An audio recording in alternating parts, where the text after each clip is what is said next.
있습니다.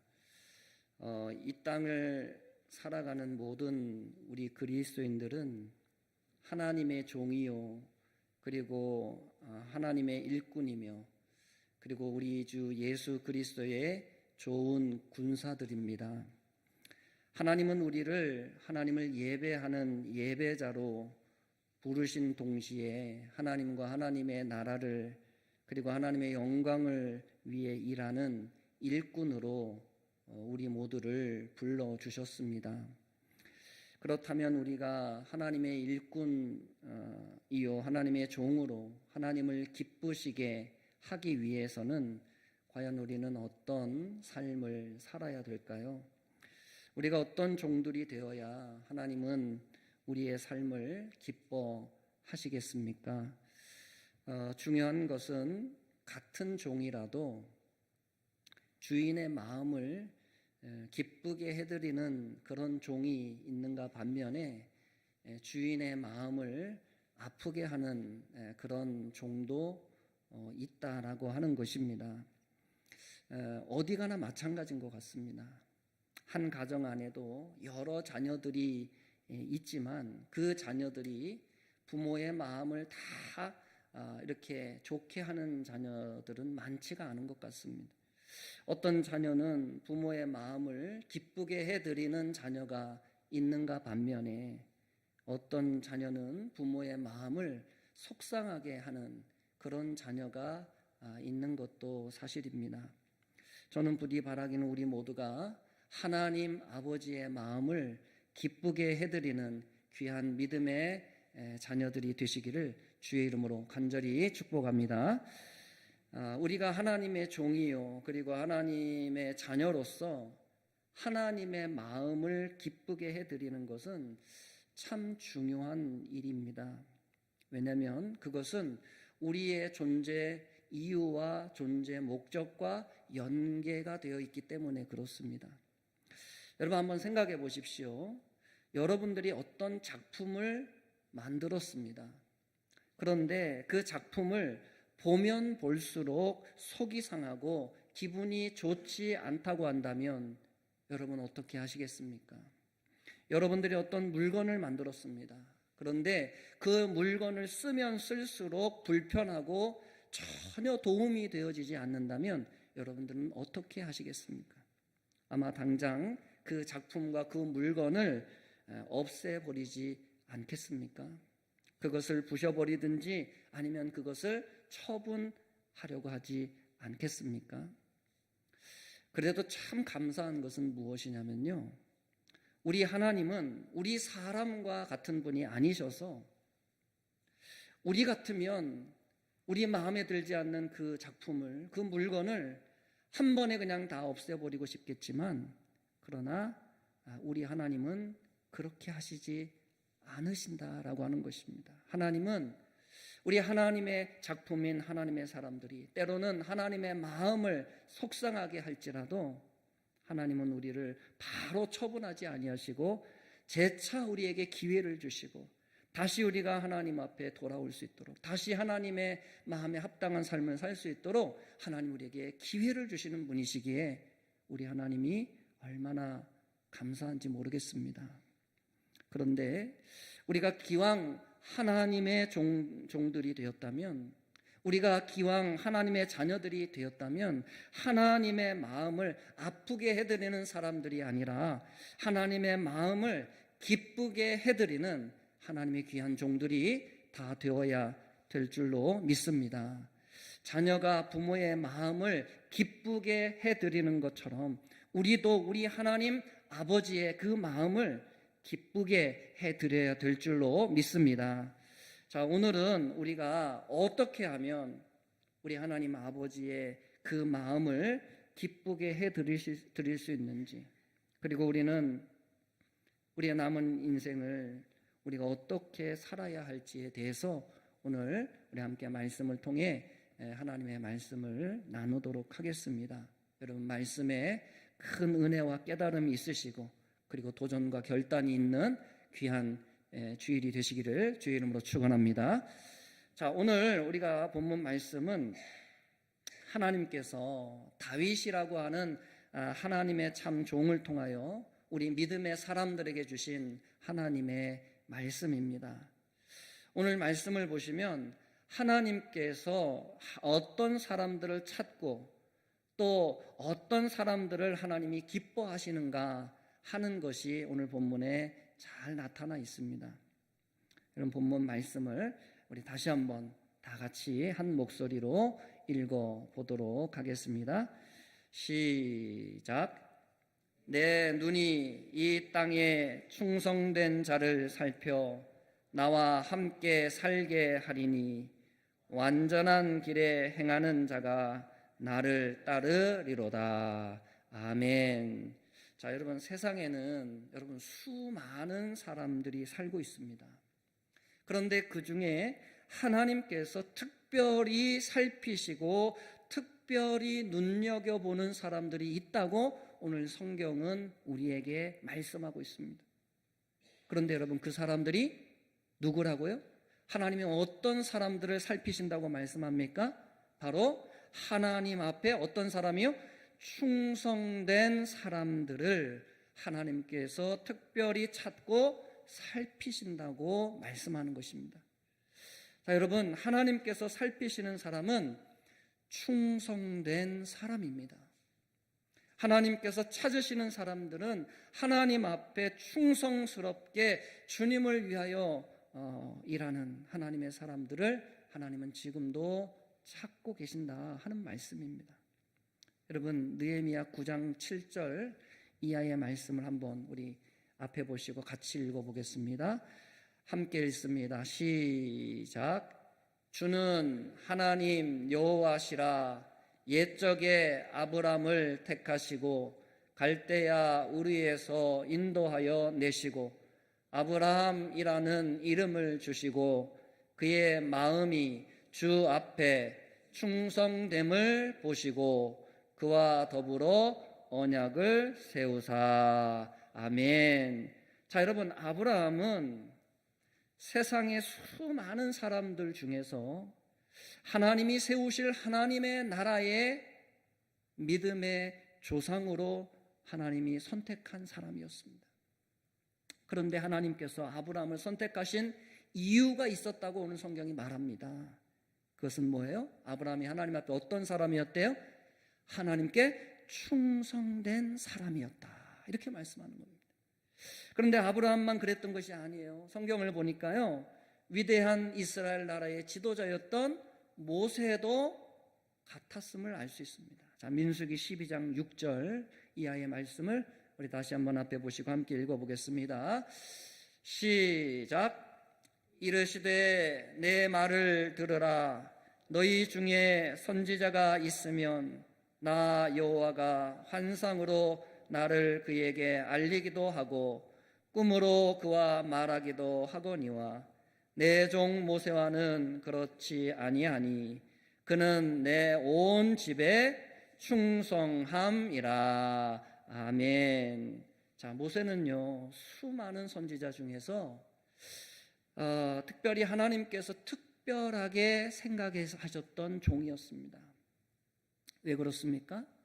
그만큼 모세만큼 하나님 앞에 충성스러운 사람이 없었다라고 하는 것입니다. 여러분, 성경에 하나님께서 쓰셨던 모든 사람들의 공통점을 하나 찾자면 그것은 다 하나님 앞에 충성스러운 종이었다는 것입니다. 우리 믿음의 사람들에게 여러분 여러 가지 신앙의 요소들이 있지만 그 중에 중요한 것 한 가지가 무엇이냐면 바로 충성이라고 하는 신앙의 요소입니다. 그래서 여러분, 성령의 열매 9가지 중에 그 중에도 뭐가 있어요? 충성이라고 하는 것이 있고, 그리고 고린도전서 4장 2절 말씀에 보면 맡은 자들에게 구할 것은 무엇이라고요? 충성이니라. 이렇게 말씀하는 것입니다. 자, 그렇다면 여러분, 하나님은 이토록 하나님과 하나님의 나라와 하나님의 영광을 위해서 충성된 일꾼을 찾고 계시는데, 자, 그렇다면 여러분, 충성되다라고 하는 것이 과연 무엇을 말하는 것입니까? 국어사전에 보면요, 충성은 국가나 임금 혹은 윗사람 등을 위해서 몸과 마음을 다함이라고 이렇게 되어 있습니다. 국어 사전적 의미에서 충성은 뭐냐면 몸과 마음을 다 주는 어떤 행위를 말하는 것입니다. 그런데 여러분, 성경 원어에 보면 충성이 가지고 있는 의미가 뭐냐면 확고함과 신뢰라고 하는 말로 그 뜻이 되어 있습니다. 그러니까 충성이라고 하는 말의 원어의 뜻이 뭐냐면 확고함과 신뢰라고 하는 의미가 있다는 것입니다.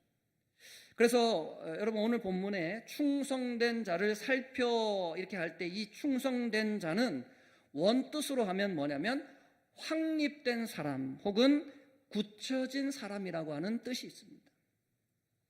여러분, 성경에서 말하고 있는 충성된 사람이라고 하는 것은 믿음이 확실한 사람을 충성되다고 말하는 것입니다. 하나님을 신뢰하고 하나님을 향한 분명한 확신이 있는 사람, 그 사람을 가리켜서 충성된 사람이라고 말하는 것입니다. 여러분, 우리가 아브라함이 그의 아들 이삭을 하나님께 제물로 드리는 그 사건을 보면 성경이 말씀하고 있는 충성이 무엇인가를 우리가 금방 이해할 수 있습니다. 결국 충성은 무엇입니까? 상황과 환경을 뛰어넘는 하나님을 향한 신뢰에 있다라고 하는 것입니다. 그게 충성이라는 거예요. 눈에 보이는 어떤 상황과 환경 때문에 하나님을 멀리하고 의심하는 것이 아니라 어떤 상황 속에 있든지 그 상황과는 상관없이 하나님을 끝까지 믿고 신뢰하는 것, 그게 충성이라는 것입니다. 이해할 수 없는 상황 속에서도 하나님을 끝까지 믿는 것입니다. 하나님을 의심할 수밖에 없는 상황 속에서도 하나님을 신뢰할 때에 하나님은 그 사람을 가리켜서 뭐라고요? 충성된 종이라고 말씀하신다는 것이죠. 자, 그렇기에 우리가 하나님의 마음을 기쁘게 해드리는 충성된 종들이 되기 위해서는 무엇보다도 우리가 어떤 일을 하기 이전에, 우리가 주를 위해서 어떤 일을 행하기 이전에 뭐를 먼저 해야 됩니까? 우리 안에 그 하나님을 향한 믿음을 먼저 가져야 된다는 것입니다. 분명한 확신을 우리가 먼저 가져야 된다는 것이죠. 우리가 믿음의 삶을 살지 못하는 이유는 무엇이냐면 우리 안에 하나님을 향한 신뢰가 부족하기 때문일 때가 참 많습니다. 여러분, 저기 한탄강에 가면 번지 점프 하는 데가 있습니다. 여러분 혹시 가보셨나요? 그 다리, 그 무슨 다리인지 모르겠지만 그 칼국수집에 건너가는 그 다리 보면은 번지 점프 하는 데 있지 않습니까? 사람들이 번지 점프를 이제 처음에 하면요, 뛰어내리기까지 상당한 시간이 걸린다고 그럽니다. 왜냐하면 그 시설에 대한 뭐가 없어요? 믿음이 없기 때문에 그래요. 신뢰가 없어요. 그래서 처음 번지 점프를 하러 가면 번지 점프를 그냥 바로 하는 게 아니라 안전요원에게 안전수칙도 전해 듣고, 그리고 이 시설이 얼마나 안전한 시설인지에 대한 설명도 하나하나 이제 듣게 됩니다. 결국 이 모든 과정이 무슨 과정입니까? 그 사람에게 뭘 심어주는 거예요? 그 시설에 대한 믿음을 심어주는 것입니다. 그래서 그 과정을 통해서 확신을 얻게 된 사람은 어때요? 담대하게 번지 점프를 하게 되는 것이죠. 낙하산을 메고 비행기에서 뛰어내리는 스카이 다이빙이라는 게 있습니다. 이건 역시도 여러분 마찬가지예요. 스카이 다이빙을 하는 사람에게 가장 중요한 것이 있다면 그것은 자기의 장비에 대한 확신입니다. 내가 메고 있는 이 낙하산이 내가 뛰어내려서 잡아당겼을 때 언제든 펴질 수 있다라고 하는 그 확신이 있어야 그 사람이 뛰어내릴 수 있다는 것입니다. 만일 자신의 장비에 대한 그 확신이 없다면 스카이 다이버들은 어떤 일이 있어도 비행기에서 뛰어내릴 수가 없는 것입니다. 왜 그렇습니까? 왜냐하면 그것은 자기의 뭐가 걸렸어요? 생명이 걸린 문제이기 때문에 그렇다는 것이죠. 여러분, 믿음이라고 하는 것은요, 행동을 결정하는 가장 중요한 요소입니다. 우리가 하나님 앞에 충성스러운 삶을 살기 위해서는 먼저 뭐를 가져야 돼요? 하나님을 향한 믿음과 신뢰가 있어야 된다는 것입니다. 이스라엘 백성들이요, 가나안에 들어가기 전에 요단강이라고 하는 강을 건너야 됐습니다. 그런데 그들 앞에 있는 그 요단강은 철철 흘러 넘치는 범람한 강이었습니다. 그런데 하나님이 이스라엘 백성들, 특별히 제사장들에게 말씀하기를 너희는 여호와의 언약궤를 메고 그 강으로 들어가라고 말씀하셨어요. 잔잔한 개울이 아닙니다. 그냥 이렇게 졸졸졸 흐르는 시냇물이 아니라 우기를 맞아서 폭우가 쏟아져서 흘러 넘치는 흙탕물이 철철 넘치는 그 강물로 들어가라는 것입니다. 들어가면 너희의 발이 물에 잠기는 순간 그 강물이 끊어져서 이스라엘 백성들이 마른 땅으로 건너게 될 것이다. 하나님 말씀하신 거예요. 여러분, 제사장들이 여호와의 언약궤를 메고 그 철철 넘쳐 흐르는 그 요단강으로 들어가는 것은 여러분, 겁 많은 사람이 번지 점프를 하는 것 이상으로 두렵고 무서운 일이었을 것입니다. 그러나 이스라엘 제사장들에게는 하나님의 말씀에 대한 뭐가 있었어요? 신뢰가 있었어요. 하나님의 말씀에 대한 믿음이 있었기 때문에 그들은 담대하게 하나님의 언약궤를 메고 강으로 들어갈 수 있었던 것입니다. 여러분, 충성이라고 하는 것은요, 주인을 위해서 자신의 생명도 아끼지 않는 것이 충성입니다. 다윗이 여러분 블레셋과 전쟁을 할 때에 그 전쟁이 너무 힘들어서 심히도 지치고 목이 말라 내가 목이 마르다, 물이 마시고 싶다라고 부하들에게 말했던 적이 있습니다. 그때 다윗의 장수 중에 3명의 장수가 적진 한복판으로 뛰어들어가서 적진 한복판에 있었던 우물에서 목숨을 걸고 물을 떠와서 자기의 주인인 다윗에게 그 물을 바쳤습니다. 다윗은 자신을 위해서 목숨을 아끼지 않았던 그 장수들이 떠왔던 그 물을 마시지 아니하고 그들에게 말하기를 내가 다시는 이런 짓을 하지 않겠노라고 그렇게 다짐을 했습니다. 여러분, 하나님께서 찾으시는 사람은 충성된 사람들입니다. 하나님을 믿되 끝까지 믿고 하나님을 신뢰하는 사람이요, 그리고 하나님을 위해서 자신의 생명도 아끼지 않는 그 충성스러운 사람들을 하나님은 오늘도 살피시고 찾고 계신다는 말씀입니다. 부디 바라기는 저와 여러분들이 하나님 앞에 충성스러운 일꾼들이 되시기를 예수님의 이름으로 간절히 축원합니다. 자, 오늘 본문 말씀은요, 충성된 사람을 다른 말로 표현을 하고 있습니다. 뭐라고 말하냐면 완전한 길에 행하는 자라고 표현을 하고 있습니다. 여러분, 우리 믿음의 사람들에게 여러분, 완전한 길은 무엇입니까? 우리에게 완전한 길은 예수 그리스도 한 분밖에 없는 줄로 믿습니다. 여러분, 예수님께서 요한복음 14장 6절에 우리에게 이렇게 말씀하셨습니다. 우리 한번 앞에 읽어보실까요? 시작. 내가 곧 길이요 진리요 생명이니. 아멘. 자, 여러분, 우리 그리스도인들에게 완전한 길은 예수님 한 분밖에 없습니다. 예수님을 나의 주 나의 하나님으로 내 인생의 참된 구원자로 믿는 것, 그 길만이 우리 그리스도인의 완전한 길이라는 것입니다. 예수님이 가신 길, 그리고 예수님을 따라가는 그 길, 그것이 바로 우리 그리스도인이 걸어가야 할 완전한 길이라는 말씀이죠. 그렇다면 여러분, 우리 예수님께서 걸어가신 그 길은 어떤 길이었습니까? 예수님이 우리를 위해 걸어가신 그 길은 무슨 길이었습니까? 그 길은 고난의 길이었습니다. 그리고 그 길은 좁은 길이었습니다.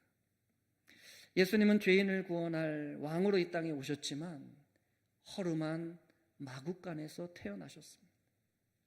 그리고 그분은 일평생을 가난한 자들과 고아와 과부와 병자들과 연약한 자들과 함께 생활하시고 그들과 함께 사셨습니다.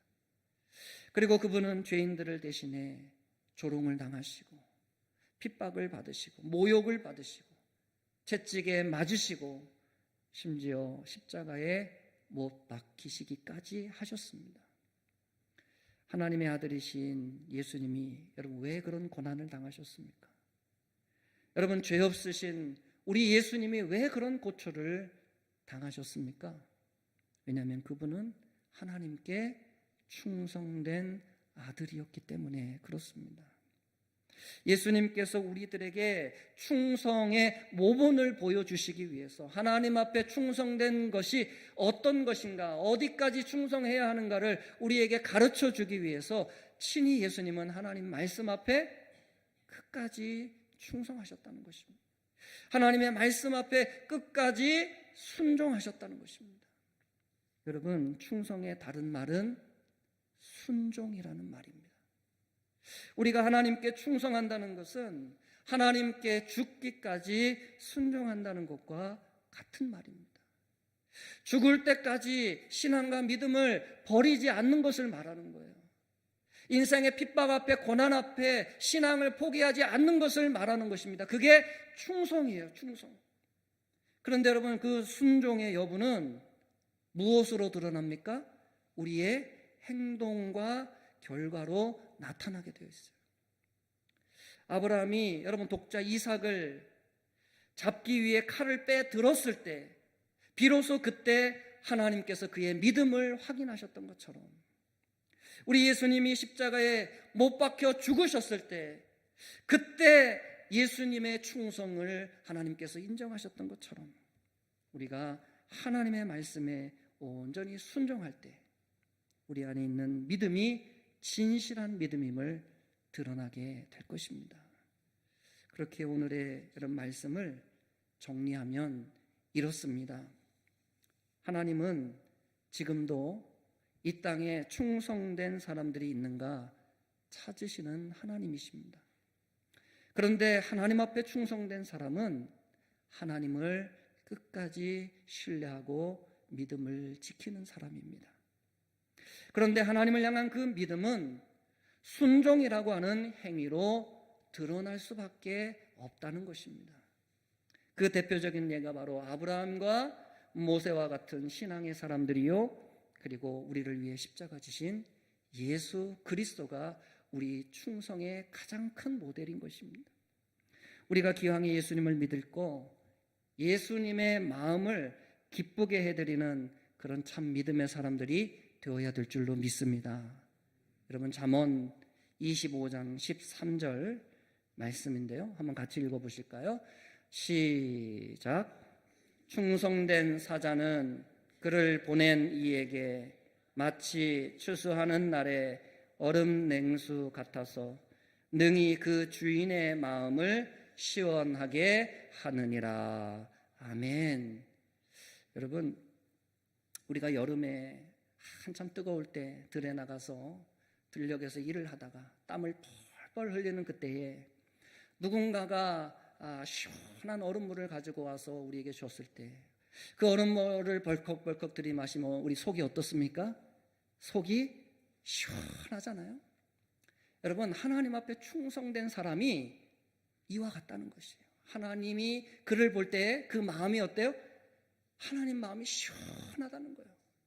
뭔가 여기 맥히고 뭔가 답답한 그 하나님의 마음이 충성된 하나님의 일꾼을 볼 때에 하나님의 마음이 싹 씻겨 내려가는 것처럼 그렇게 하나님이 기뻐하신다는 겁니다. 그런데 여러분, 반면에 하나님의 마음을 답답하게 하는 사람들이 있어요. 잠언 10장 26절 말씀인데요, 한번 같이 읽어보겠습니다. 시작. 게으른 자는 그 부리는 사람에게 마치 이의 식초 같고 눈의 연기 같으니라. 아멘. 여러분 신음식을 먹어보셨죠? 우리가 아주 신 음식을 귤 아주 신 거 먹으면 우리의 얼굴 표정이 어떻게 되죠? 인상이 이렇게 찌그러지잖아요. 그리고 우리가 이제 가을 거지 할 때나 뭐 할 때 이렇게 논에서 뭐 태우다가 우리 눈에 연기가 들어가면 어때요? 어떻습니까? 눈에서 눈물이 나고 속에서 짜증이 나죠. 아, 이놈의 연기가 왜 나한테만 쫓아오나, 막 화가 날 때가 있거든요. 여러분, 하나님 앞에 충성되지 못하고 게으른 자의 모습을 하나님 볼 때에 하나님이 이렇다는 것입니다. 충성된 사람을 볼 때는 그 하나님의 마음이 시원해질 만큼 하나님이 기뻐하고 좋아하지만, 하나님 앞에 불충하고 게으른 자는 하나님이 정말 그 속에서 짜증이 날 만큼 하나님의 마음이 좋지 못하다라고 하는 것을 성경이 우리에게 말씀해 주고 있는 것입니다. 사랑하는 성도 여러분, 여러분들은 하나님 앞에 어떤 종이 되고 싶으십니까? 하나님 앞에 하나님의 마음을 기쁘게 해드리고 시원케 하는 충성된 종들이 되기를 원하십니까? 아니면 하나님의 마음을 아프게 하는 게으른 종이 되기를 원하십니까? 우리 모두가 다 하나님 앞에 충성된 하나님의 종들이 되어야 될 줄로 믿습니다. 한 번도 빼놓지 않고 다 하나님 앞에 부지런한 충성된 일꾼들 되시기를 주의 이름으로 축원합니다. 여러분, 충성의 시작은 바로 우리의 믿음에 있습니다. 믿음을 갖기 위해서 여러분 힘쓰시고 하나님 말씀 앞에 순종하심으로 하나님께 충성된 종으로 인정받으시는 귀하고 복된 성도님들이 다 되어지시기를 예수님의 이름으로 간절히 축원합니다.